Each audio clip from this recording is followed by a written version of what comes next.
우리 성도님들이 잘 알고 있고 한 번씩은 들어본 우리 헬렌 켈러 들어봤죠?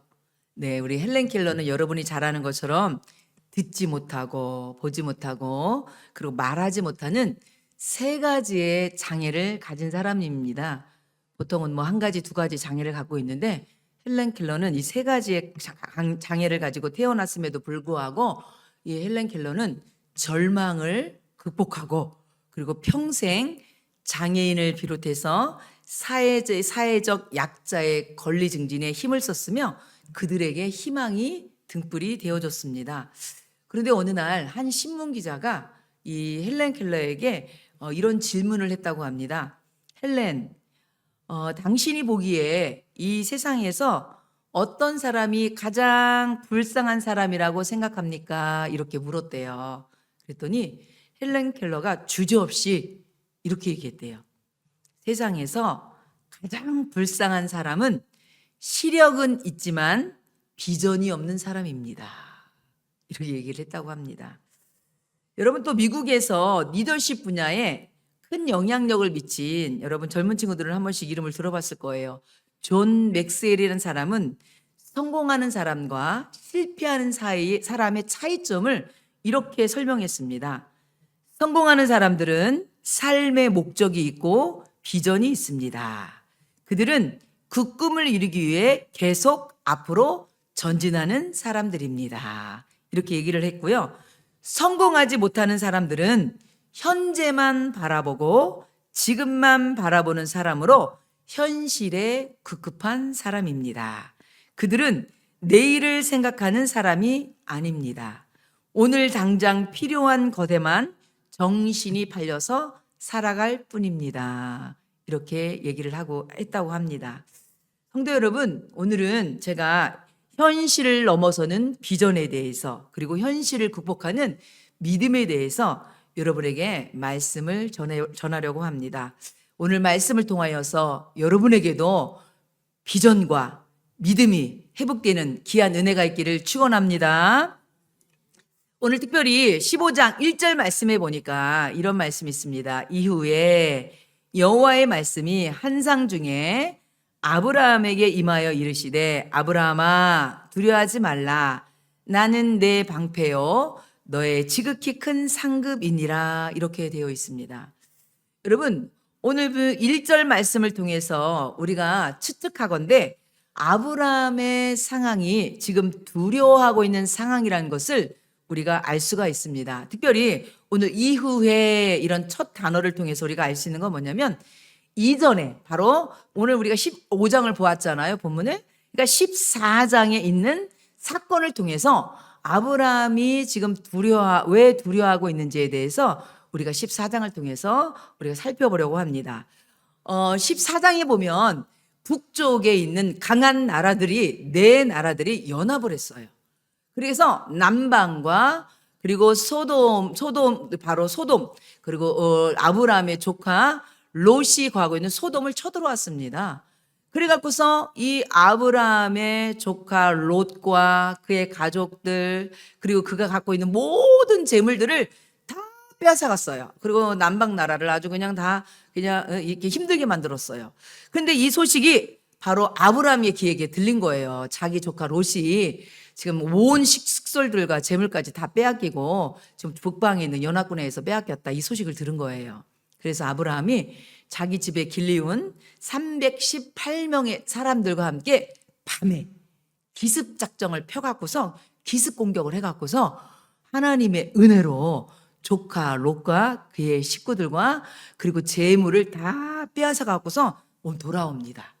돌아왔지만 여러분 아브라함은 한 부족의 족장에 불과해요.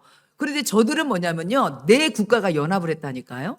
그러니까 이들이 다시 전열을 다시 한번 정비해서 여러분 쳐들어온다면 아브라함의 이 부족은요. 그냥 하루아침에 그냥 멸절되는 것은 그냥 식은 죽 먹기죠. 그러니 저들이 언제 올 줄 모르는 거예요. 그러니 아브라함이 당연히 두려움에 떨 수밖에 없는 거죠. 그들의 보복과 위협에 대해서. 이때 하나님께서 말씀하신 게 뭐냐면 아브라함아 두려워하지 말라. 내가 너의 방패다. 이렇게 말씀해 주신 거예요. 여러분 여기서 두려워하지 말라는 히브리어 동사는요, 야레라는 히브리어 동사인데 이 동사는요 미완료 시제로 쓰여져 있어요. 미완료 시제라는 건 뭐냐면 계속적인 용법으로 이게 뭐냐면 하나님이 지금만 두려워하지 말라는 얘기가 아니라 아브라함아 앞으로 계속 쭉 두려워하지 말라는 거예요. 왜? 하나님께서 오늘 말씀해 보니까 뭐가 되어 주신대요? 방패. 방패는 여러분 무엇입니까?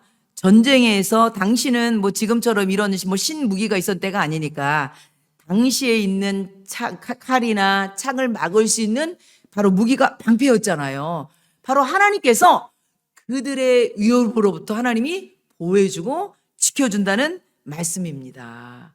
그래서 하나님께서 바로 아브라함에게 아브라함아 두려워하지 말라. 바로 내가 너의 방패가 되어줄게. 바로 너를 지켜주고 너를 보호해준다고 말씀하고 있습니다. 여러분 마틴 루터 킹은 이렇게 얘기합니다. 하나님의 손길 아래서는 아무리 큰 시련도 두렵지 않습니다. 그분이 우리와 함께 하시기 때문입니다. 이렇게 말씀하고 있습니다. 그렇습니다. 성도 여러분, 하나님의 손길 아래에서는 아무리 큰 시련이 올지라도 우리는 두렵지 않습니다. 왜요? 하나님이 우리와 함께 계시고 우리의 방패 되어 주시기 때문입니다. 이런 하나님의 은혜가 우리 성도님들의 삶 가운데도 있기를 축원합니다. 두 번째 아브라함이 두려웠던 이유는 뭐냐면 아브라함이 사실은 하나님의 약속의 말씀을 따라 가나안 땅에 도착했습니다. 그런데 막상 가나안 땅에 도착했는데 현실적으로 하나님께서 땅을 주시고 자손을 주신다고 했지만 막상 가나안 땅에 도착했지만 아브라함은요 현재 땅 한 평도 소유하지 못한 상황이었고요. 그리고 하나님께서 창세기 12장에 큰 민족을 이루어주겠다고 말씀하셨지만 지금 본인 소생조차도 없는 본인한테 자식 하나 없는 그런 현실이었습니다. 이런 상황에서 아브라함은요 아무것도 이루어지지 않는 상황 그리고 미래에 대한 불확실한 미래에 대한 두려움이 클 수밖에 없었죠. 여러분 이런 상황이라면 우리 누구나 다 두려움을 갖지 않겠습니까? 하나님의 약속에 대해서 아무것도 이루어진 건 없어요. 그리고 미래도 불확실하고 불투명해요. 이렇다면 우리 누구나 다 두려움을 갖겠죠. 바로 하나님께서 이런 아브라함에게 다시 말씀하시는 겁니다. 아브라함아 두려워하지 말라. 나는 너의 지극히 큰 뭐래요? 상급이라고 얘기합니다. 여기서 여러분 큰 상급이란 건 뭐냐면 쉬운 말로 큰 보상이란 얘기예요. 바로 모든 축복의 근원 되신 하나님께서 아브라함에게 큰 보상을 주시겠다 말씀하고 있습니다. 여러분 이것을 아주 잘 설명한 사람이 우리 찰스 스펄전 목사님은 이렇게 얘기합니다. 하나님을 우리가 진정으로 바라보면 그분의 상급은 이 세상에서 아무리 큰 것과도 비교할 수 없는 것임을 알게 됩니다. 이렇게 찰스 스펄전 목사님 말씀하고 있습니다. 그렇습니다. 성도 여러분, 하나님이 우리 상급되어 주시면 이 세상 그 어떤 것도 비교할 수 없을 정도로 우리에게 큰 은혜를 주실 것을 믿습니다. 그래서 헨리 워드비처는 이렇게 얘기합니다. 우리는 하나님의 사랑과 그분의 보호를 통해서만 참된 만족과 평화를 얻을 수 있습니다. 하나님이 우리의 상급이 되어 주실 때 우리는 진정한 기쁨을 누리게 됩니다. 그렇습니다. 성도 여러분, 하나님께서 여러분의 상급이 되어 주심으로 여러분이 참된 평화와 보호와 그리고 하나님 진정한 기쁨을 누리시는 사랑하는 성도들 되시기 바랍니다. 사랑하는 성도 여러분, 오늘 이 시간 혹시 여러분 두려운 마음이 있는 우리 성도들이 있습니까? 여러분은 무엇 때문에 두려워하고 있습니까? 여러분 미래에 대해서 두렵습니까? 아니면 현실 때문에 두렵습니까? 아니면 질병 때문에 두렵습니까? 자녀들 때문에 불안해하고 있지 않습니까? 사랑하는 성도 여러분, 오늘 아브라함에게 약속하신 그 하나님은 우리에게도 약속을 해주셨습니다. 바로 우리의 방패가 되어주시고 우리의 상급이 되어주신다고 말씀하십니다. 하나님의 이 은혜가 여러분의 삶 가운데, 여러분의 가정 가운데 임하기를 축원합니다. 오늘 2절 말씀해 보니까 이 아브라함이 반문합니다. 아브라함이 이르되 주 여호와여 무엇을 내게 주시려 하나이까? 이렇게 반문합니다. 하나님께서 지금 아브라함에게 뭐라고 말씀하셨어요? 아브라함아, 나는 너의 지극히 큰 상급이다. 이렇게 얘기하니까 바로 아브라함이 하나님께서 얘기하는 거예요. 주 여호와여, 나에게 그러면 무엇을 주시겠나이까? 이렇게 지금 얘기하는 거예요. 여러분, 이것은 아브라함의 아주 신앙 안에서 솔직한 물음입니다. 왜 솔직한 물음이냐면, 제가 조금 전에도 말씀드렸지만, 아브라함은 지금 여러분, 낯선 땅에 왔지만, 땅 한 평 소유한 거 없습니다. 그리고 나이는 80이 넘었습니다. 그런데 자기 소생이 한 명도 없는 거예요. 이런 현실 가운데 주님께서는 나에게 지금 무엇을 주시겠습니까? 이렇게 묻는 것입니다. 그런데 여러분, 이런 물음 가운데도요, 아브라함의 신앙의 저력을 저는 이 문장 가운데서 발견했습니다. 그게 뭐냐면, 이 아브라함이 하나님을 부를 때 뭐라고 불렀습니까? 주 여호와여. 이렇게 주 여호와여, 무엇을 내게 주시려 하나이까? 여러분, 여기서 주라는 것은요, 히브리어로 아도나이거든요. 이거는 무슨 의미냐면, 하나님을 주라고 고백한 건 어떤 의미냐면, 하나님은 세상의 창조자며 그리고 역사의 주관자로 나의 주인이십니다. 이런 의미고요. 그리고 여호와여, 이런 호칭은 뭐냐면요, 바로 하나님은 언약을 우리와 맺으시고 그 언약을 신실하게 지키신 하나님입니다. 이런 고백이에요. 사실 여러분, 아브라함의 지금 상황은요, 현실이 답답합니다. 그죠? 미래가 불투명합니다. 이런 상황 가운데서도 아브라함은요, 어떤 고백을 합니까? 주 여호와여, 주님은 나의 주님이시고, 주님은 창조자시고, 그리고 주님은 역사의 주관자시고, 그리고 주님은 여호와로 그 약속을 신실하게 지키시는 분입니다. 이런 고백을 하는 거예요. 여러분, 이것이 아브라함의 믿음의 저력입니다. 성도 여러분, 저는 이것을 통해서 우리도 또한 이런 아브라함의 신앙이 바로 우리의 신앙이 돼야 되지 않는가 싶습니다. 우리도 살다 보면 때로는 답답한 현실을 맞이하고 답답한 상황을 만나게 되고 미래가 불투명하지만 우리가 잊지 말아야 될 것은, 하나님은 여전히 우리의 주되심과 여전히 신실하심을 여러분 잊지 말아야 됩니다. 아멘. 여러분, 내 상황이 답답하다고, 내 상황이 미래가 보이지 않는다고 그분에 대한 믿음조차 우리가 잊어버리면 안 된다는 것입니다. 어떤 상황일지라도 하나님은 주인 되시고 우리 주님 되시고 신실하신 분임을 믿을 때 하나님께서 여러분의 앞길을 책임져 주시고 여러분의 믿음의 고백대로 역사하실 것을 믿습니다. 여러분, 오늘 그리고 15장 2절 3절 말씀 보면서 아브라함이 계속 말을 이어갑니다. 나는 자식이 없사오니 나의 상속자는 이 다메섹 사람 엘리에셀이니이다. 아브라함이 또 이르되 주께서 내게 씨를 주지 아니하셨으니 내 집에서 길린 자가 내 상속자가 될 것이니이다. 이렇게 고백하고 있습니다. 여러분, 이 아브라함이 하나님 앞에 이렇게 자기 사정을 아뢰는 것은요, 가슴 저미는 고백인 것입니다. 여기 뭐라고 합니까? 주님, 나는 자식이 없습니다. 여러분, 이것은요, 이 히브리어로 이거는 아릴인데 이거는 자식이 없다는 얘기는요, 한마디로 이거 뭐냐면요, 텅 빈 상태, 아무것도 없는 상태라는 의미로 고대 사회에서 자식은요, 단순한 가정의 기쁨이 아니라 이 자식은요, 가문을 잇는 존재고요, 그리고 경제적인 보장이고요, 사회적인 안정이고요, 신앙의 계승자입니다. 그런데 아브라함에게 이런 자식이 없다는 건 뭐냐면 그야말로 아브라함의 삶 전체가 공허하고 텅 빈 상태를 얘기하는 것입니다. 지금 이 아브라함은 하나님 앞에 주여, 나는 자식이 없습니다. 그러면서 지금 뭐라고 합니까? 내가 상속할 사람은 내 자식이 아니라 바로 다메섹 사람 엘리에셀입니다. 라고 바로 자기의, 여러분, 자신의 대안을 지금 얘기하고 있는 거예요. 하나님, 지금 이 아브라함에게는요, 지금 자기가 물려줄 상속자가 없음으로 인해서 지금 엘리에셀이 대안이라고 지금 얘기하고 있는 것입니다. 여러분, 고대 근동지방에서는요, 주인이 아들이 없으면 신뢰할 수 있는 종이나 아니면 다른 가까운 친척 중에 양자를 삼아 갖고서 그 양자를 상속자로 삼는 관례가 있었습니다. 그래서 이런 양자를 통해서 이 양자를 딱 삼으면 그 양자는요, 바로 그 주인을 어떻게 하냐면 그 주인의 노년을 부양하고 그리고 죽은 다음에 그 사람의 장례를 책임져 주고 이런 조건하에 양자를 드리는 거예요. 그러면 그 사람은 그 대가로 인해서 자기의 모든 재산을 상속해 주는 거예요.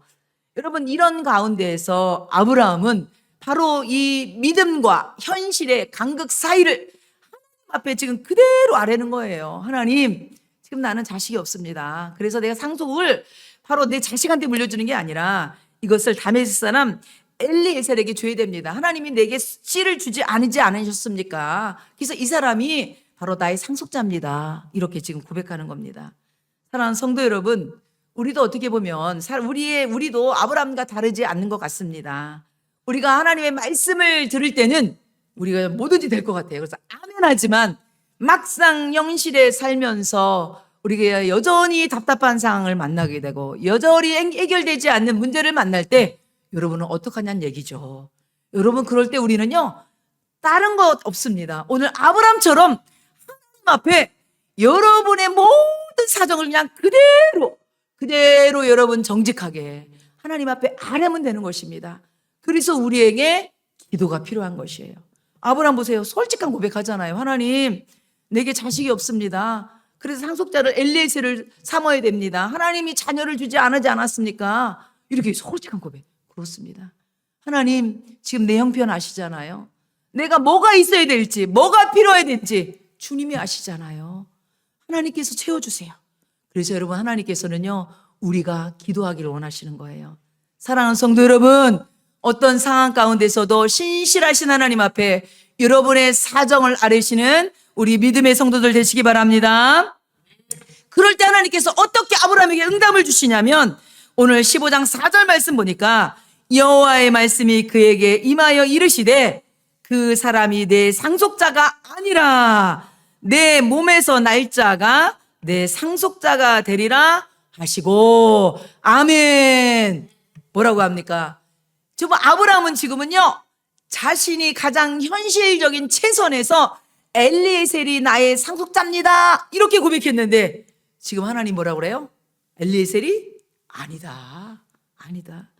바로 너의 상속자는 네 몸에서 날짜가 너의 상속자다 하면서 하나님께서 앞으로의 계획과 준비에 대해서 말씀하고 계신 것입니다. 사랑하는 성도 여러분, 우리가 힘들고 어려울 때 하나님 앞에 기도하잖아요. 때로는 우리의 생각이 잘못됐을 때 하나님께서 말씀을 통하여, 감동을 통하여 우리의 생각을 수정해 주십니다. 아멘. 그리고 하나님의 뜻을 이뤄 가십니다. 아멘. 그래서 여러분, C.S. 루이스는 이렇게 얘기합니다. 믿음은 우리가 이해할 수 없는 것을 신뢰하는 것이다. 우리가 그것을 이해하게 되면 그것은 더 이상 믿음이 아니다. 그렇습니다. 여러분, 나이 많은 아브라함.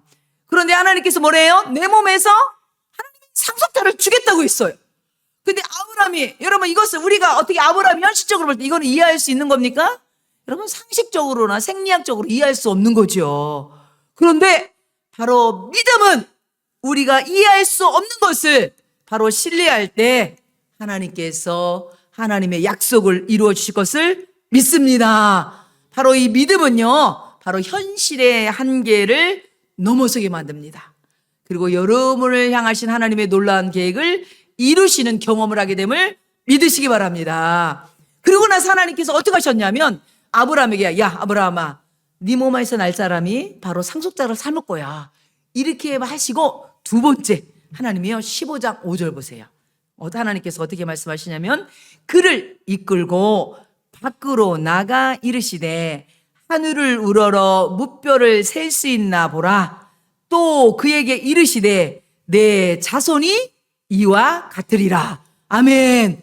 지금 내 몸에서 날짜가 상속자라고 말씀하신 것뿐만 아니라 하나님 뭐라고 그래요? 아브라함을 지금 밖으로 데리고 나가서 하늘의 별을 보면서 뭐라고 그래요? 앞으로 너의 자손이 이것처럼 많다고 말씀하시는 거예요. 여러분, 저는 이 말씀을 보면서 여러분 사진을 한 카트 준비했어요. 한번 사진을 한번 보여줄까요? 여러분, 이 사진이 별이 엄청 많죠. 이 사진이 지금 몽골의 밤하늘의 별 사진이래요. 여러분, 그래서 우리나라 사람들도 많이 몽골로 지금 이 밤하늘의 별 사진 보러 여행도 많이 가잖아요. 거기는 푸른 초원이 쫙 펼쳐져 있고 특별히 인공 조명이 없다 보니까 하늘이 더 깜깜하고 밤에 보면 더 깜깜하잖아요. 그러니까 별들이 막 초롱초롱하는 거죠. 한마디로 막 쏟아지는 별이죠. 저기 보세요.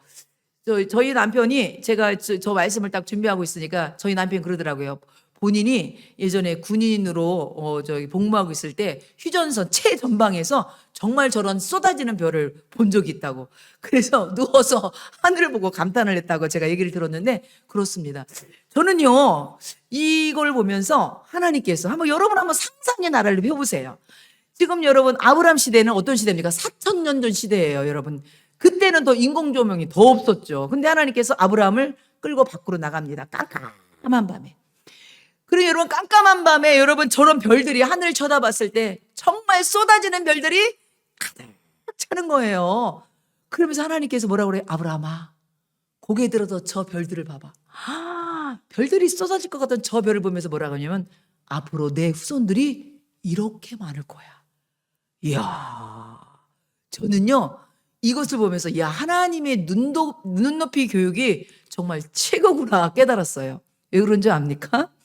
여러분 아브라함이요, 하나님이 별들을 보면서 네 후손이 이렇게 많을 거라고 말씀하셨잖아요. 아브라함이요, 여러분 낙심이 되고 현실을 바라볼 때 낙심이 되고 절망이 될 때마다 밤중에 밖으로 딱 나와 보세요. 그리고 무심코 하늘 딱 떴을 때 뭐가 보여요? 별이 보이잖아요. 그때마다 뭐가 생각나겠어요? 하나님의 약속의 말씀이 생각나겠잖아요. 여러분 밤하늘의 별은 매일매일 뜨잖아요. 매일매일 저녁마다 뜨잖아요. 하나님께서 아브라함이 그 약속이 잊을만 하면 아니면 그 믿음이 약해질 때마다 아브라함이 밤하늘에 나서 무심코 쳐다보기만 하면 하나님 말씀이 생각나지 않겠어요? 저는 읽어보면서요 우리 하나님의 믿음 수업이 정말 최고구나. 그래서 오늘 말씀의 제목이 뭐예요? 여러분 제가 오늘 그래서 말씀의 제목을 뭐라고 했냐면 쏟아지는 별빛 아래 믿음 수업. 와, 멋지지 않아요? 제가 그래서 이전까지 제목 잡은 것 중에서 최고의 낭만적인 것 같아. 근데 최고 멋진 것 같아. 쏟아지는 별빛 아래 믿음 수업. 하나님께서 지금 이 쏟아지는 별빛 아래에서 아브라함에게 믿음 수업을 시키는 거예요. 아브라함아, 네 자녀가 이렇게 별처럼 많을 거야. 사랑하는 성도 여러분, 그렇습니다. 우리의 믿음이 약해질 때마다 우리는 현실의 시선을 들어서 정말 매일 쏟아지는 별을 보듯이 여러분은 하나님의 약속을 붙드시기 바랍니다. 하나님의 약속은 1.1핵도 변하지 않고 이루어짐을 믿으시기 바랍니다. 그래서 여러분 존 웨슬리는 이렇게 얘기합니다. 하나님께서 말씀하신 모든 것은 반드시 이루어집니다. 우리가 믿고 보는 것은 결국 현실로 나타납니다. 아멘. 다시 한번 말씀드릴게요. 하나님께서 말씀하신 모든 것은 반드시 어떻게 하던데요? 이루어집니다. 우리가 믿고 보는 것은 결국 뭘로 나타난대요? 현실로 나타난다고 말씀하고 있습니다. 성도 여러분, 비전을요 히브리어로 하존이라고 합니다. 하존. 비전은요, 비전의 말뜻에는요 환상, 계시, 이상, 비전이란 뜻이 있는데 그 어근은요, 비전은요 그 어근을 보면요 바라보다라는 의미에서 시작됩니다. 여러분 이것은 단순히 그냥 눈으로 보는 바라보는 것을 넘어서 믿음의 눈으로 미래를 바라보는 것을 의미하는 것입니다. 이것이 비전이에요. 하나님께서 바로 아브라함을 통해서 별을 봄으로써 아브라함에게 비전을 준 거예요. 단순히 그냥 멋지다 이런 별을 감상하는 게 아니라 비전을 바로 별을 통한 비전, 하나님의 약속을 바라보게 한 것입니다. 사랑하는 성도 여러분, 우리도 지금 현재 여러분의 앞이 답답하고 힘들지라도 하나님의 약속을 바라보면서 여러분의 비전이 이루어짐을 믿으시기 바랍니다. 여러분 창세기 13장 14절 15절에도 하나님께서 똑같은 방법으로 아브라함을 교육하는 것을 우리가 알 수가 있습니다. 롯이 아브라함을 떠난 후에 여호와께서 아브라함에게 이르시되 너는 눈을 들어 너 있는 곳에서 북쪽과 남쪽 그리고 동쪽과 서쪽을 바라보라. 보이는 땅을 내가 너와 내 자손에게 주리니 영원히 이르리라 그랬거든요. 여러분 한 평도 땅 한 평 없는 이 아브라함에게 하나님이 어떻게 했어요? 동서남북을 바라보래요. 예?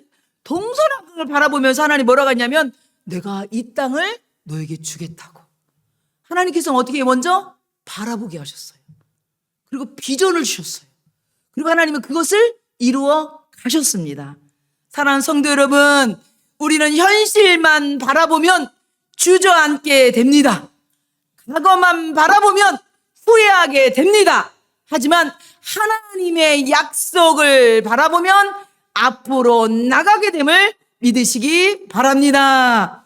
그래서 여러분 토저는요, 믿음은 현미경이 아니라 만안경이다 이렇게 얘기하고 있습니다.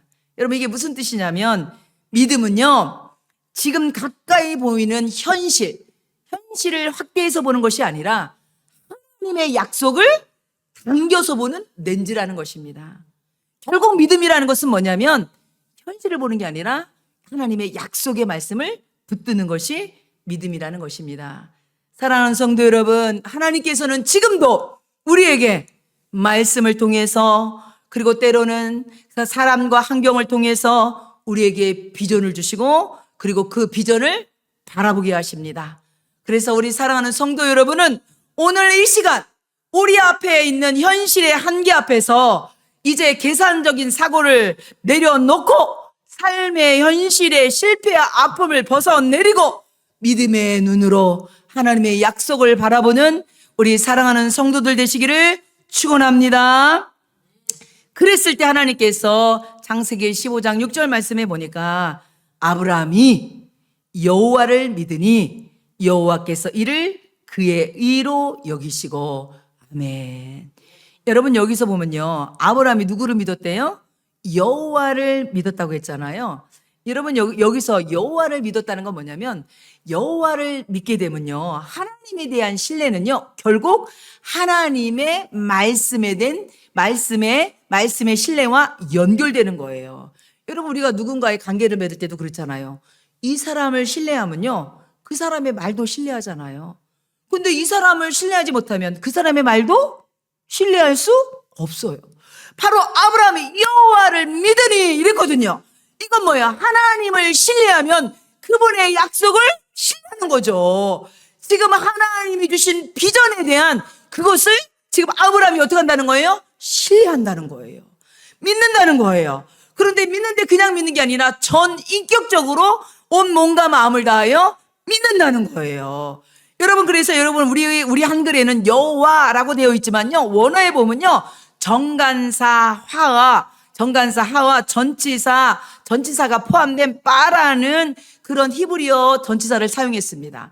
바로 이게 무슨 뜻이냐? 아브라함이 믿는 그 하나님은 뭐냐면 지금까지 여기까지 인도하신 그 하나님, 약속을 주신 그 하나님, 약속을 이루실 그 하나님을 내가 온전히 믿는다는 거예요. 그랬을 때 하나님께서 그 아브라함을 뭐라고 해요? 의로 여기셨다고 말씀하고 있습니다. 사랑하는 성도 여러분, 우리 성도는요, 믿음으로 사는 사람들이에요. 무엇을 믿음으로 살아요? 하나님의 약속의 말씀을 붙들고 믿음으로 사는 성도들입니다. 그리고 그분을 신뢰하며 사는 성도들입니다. 그러면 우리는 매일매일 삶 속에서 하나님을 신뢰하며 살아가는 우리 사랑하는 성도들 되기를 축원합니다. 오늘 15장 7절 말씀에 보면 다시 또 그에게 이르시되 나는 이 땅을 내게 주어 소유를 삼게 하려고 너를 갈대아인의 우르에서 이끌어낸 여호와이니라 라고 말씀하고 있습니다. 하나님께서 다시 한번 아브라함에게 내가 너를 우상의 땅, 저 갈대아 우르 땅에서 이끌어낸 목적에 대해서 다시 한번 상기시켜 줍니다.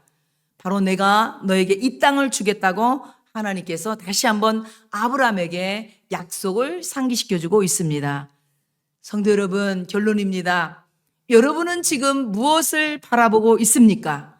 세상은 끊임없이 현실을 바라보며 보이는 것을 쫓으라고 말하고 있지만 하나님은 우리에게 신실하신 하나님의 약속을 바라보라고 말씀하고 있습니다.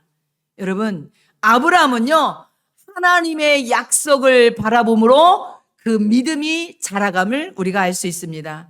사랑하는 성도 여러분도 하나님의 약속을 붙들고 하나님을 믿음으로 나갈 때 바로 여러분의 믿음도 자라갈 것을 믿습니다. 그러므로 하나님의 약속이 여러분의 삶 가운데 이루어지는 놀라운 축복이 있기를 축원합니다. 여러분, 마지막 이하 하나 하고 마치려고 합니다. 여러분이 잘 아는 여러분 옥하는 목사님 많이 들어보셨죠? 지금은 이제 천국에 가셨는데 이분이 생전 설교 중에 보면 제가 이제 그분 설교를 들었었는데 생전 설교 중에 보면 여러분 이랜드 많이 아시죠? 이랜드 박성수 회장님에 대한 간증을 하시는 걸 제가 들었어요. 그래서 그게 좀 굉장히 마음이 와닿아서 여러분하고 나누려고 합니다. 옥하는 목사님이 생전에 이제 대학생들을 가르칠 때 대학생들한테 무엇을 요구했냐면 여러분들이 앞으로 20년 후에 여러분이 어떤 모습으로 될 건지 비전 카드를 써서 제출하라고 이렇게 목사님이 청년들에게 얘기를 했다고 합니다.